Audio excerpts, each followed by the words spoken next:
Olá, leitores da Lendo Livros. Seguimos acompanhando Dante pelas regiões do além-túmulo.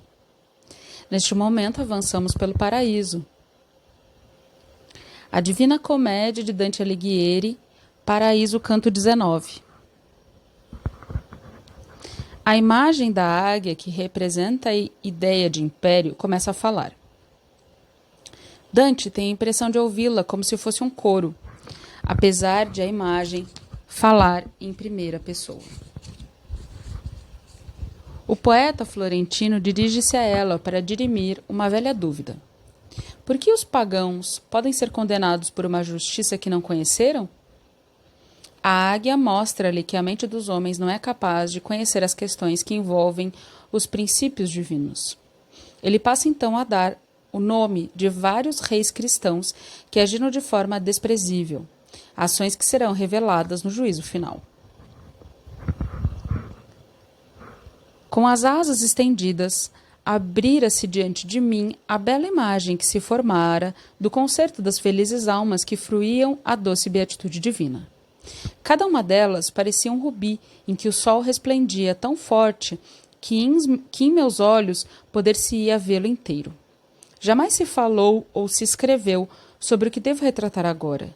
Nem mesmo pela imaginação foi compreendido. Vi e também ouvi ressoar do signo da ave as palavras eu e meu, quando na mente soavam o vós e o nosso. Então começou. Por ter sido justo e pio, estou aqui elevado à glória que não me deixa vencer pelo desejo mundano. De tal modo deixei minha memória na terra, que até os maus a louvam, sem seguir, porém, a sua história. Ele se refere que a águia representa a ideia de império e os atributos pio e justo, que são os de Enéas. Tal como se sente um só calor vindo de muitas brasas, de uma só voz, saiam muitos amores. Então eu disse: ó perpétuas flores de eterna alegria, cujos olores parecem feitos de um só perfume. Tirai-me do longo jejum que por muito tempo fez-me passar fome, pois na terra não há comida alguma que a sacia. Pensei que a justiça divina espelha-se no excelso trono, a qual compreendeis sem véus. Sabeis como atento, me preparo para escutar, e sabeis bem qual dúvida busco, jejuno há tempos. Como o falcão que após lhe tirarem o capuz, move a cabeça, abre as asas, mostra-se à vontade, e mais belo assim, vi aquela águia, formada pelos louvadores da graça divina, cantar o que apenas os mais pios entendem. Em seguida começou.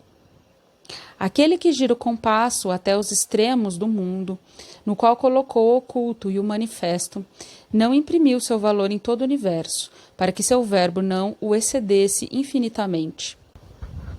Isso prova o primeiro soberbo, soma de todas as criaturas. Ele se refere a Lúcifer, que se encontra no último círculo do inferno, que, por não esperar a luz, caiu acerbo. Isso mostra como a criatura menor é um receptáculo muito pequeno para o bem infinito, que só consigo mesma se mensura. Vossa visão, que se compõe de alguns raios da mente, da qual todas as coisas estão repletas, não pode pôr sua própria natureza ver tanto, ou seja, discernir muito além daquilo que lhe é aparente. A justiça eterna, tal como a vê em vosso mundo, é como a visão que experimentas no alto mar. Ali não se vê o leito como se vê na praia, embora ele esteja lá, bem profundo. Não há luz, se não vier daquela que não se perturba jamais. Caso contrário, é treva, ou da carne, sombra ou veneno. Assim, abre-se o recesso onde a verdadeira justiça escondia-se de ti, que tantas vezes te fez perguntar. Um homem nasce às margens do rio Indo, onde não há quem fale, ensine ou escreva sobre Cristo. E até onde a razão humana pode ver, todos os seus desejos e ações são bons e livres de pecado, seja em seus atos ou em suas palavras. Morre sem batizar-se e sem fé. Que justiça é esta que o condena? Onde está a sua culpa, se ele não crê? Ora, com uma visão que não vai além de um palmo à frente, quem és tu para querer julgar a milhas de distância? De certo que haveria muito que duvidar caso as Escrituras não estivessem sobre vós. Ó mundanos animais, ó mentes grosseiras, a vontade primeira, que é boa para si mesma, do sumo bem jamais se move. É justo tudo que ela se conforma, e nada que é criado tira-lhe qualquer bem. Ao contrário, é ela que os cria, irradiando-se até eles. Como a cegonha que, depois de alimentar os filhotes, voa em círculos sobre o ninho, enquanto a cria a admira, assim observada por mim e abençoada a ave bater as asas, movida por tantos quereres, girando cantava. Assim como são as minhas notas para ti, que não as compreende, é para vós mortais a justiça eterna. Depois de apaziguarem-se as luzes incandescentes do Espírito Santo no símbolo que fez o mundo reverenciar os romanos, ela começou. Jamais chegou até este reino quem não acreditasse em Cristo, antes ou depois de ele ter sido pregado na cruz. Vede, muitos que gritam, Jesus, Jesus, estarão muito menos próximos dele no juízo final daquele que não o conheceu. E esses cristãos poderão ser punidos pelo etíope. Ele se refere a etíope, que representa pagão. Na hora em que os homens se dividirão em duas fileiras, a dos eternamente ricos e a dos miseráveis. O que os persas irão dizer dos vossos soberanos quando virem aberto o livro no qual se leem todos os seus atos desprezíveis?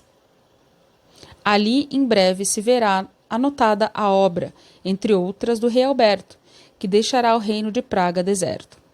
Ele se refere ao rei da Áustria que invadiu o reino da Boêmia, cuja capital era Praga, em 1304. Ali se verá o dolo sobre o Sena, que terá sua moeda adulterada por aquele que morrerá derrubado por um javali. Ele se refere ao rei Filipe, o Belo da França, que falsificou moeda para fomentar suas invasões e morreu em 1314 de uma queda de cavalo provocada por um javali. Ali se verá a ave da soberba, que deixou loucos o escocês e o inglês, que não se contentam em permanecer em suas fronteiras. Ele se refere aos reis Robert Bruce, da Escócia, e Eduardo II, da Inglaterra, respectivamente. Ver-se-á a luxúria e a fraqueza dos reis da Espanha e da Boêmia, que nunca alcançaram algum valor, tampouco quiseram. Ele se refere a Ferdinando IV, rei de Castela, e Venceslau IV, rei da Boêmia. Ver-se-á o coxo de Jerusalém assinalar com o I a sua bondade e com o M as suas vilezas. Ele se refere a Carlos II de Anjou. As letras correspondem aos números romanos I e M, 1 e 1000.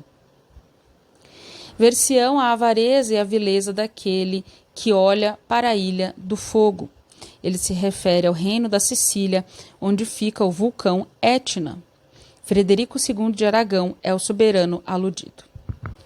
Onde Anquises findou sua longa vida, e para dar a entender como sua obra é mesquinha, palavras abreviadas serão usadas para anotá-la. E a todos parecerão torpes as obras de seu tio e do irmão, que aviltarão uma nobre casa e 2 reinos.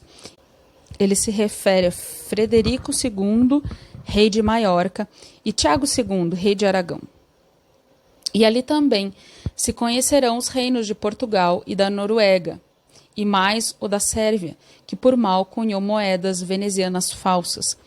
Ele se refere a Dionísio, o lavrador, e a Com VII, e Estevão Urósio II.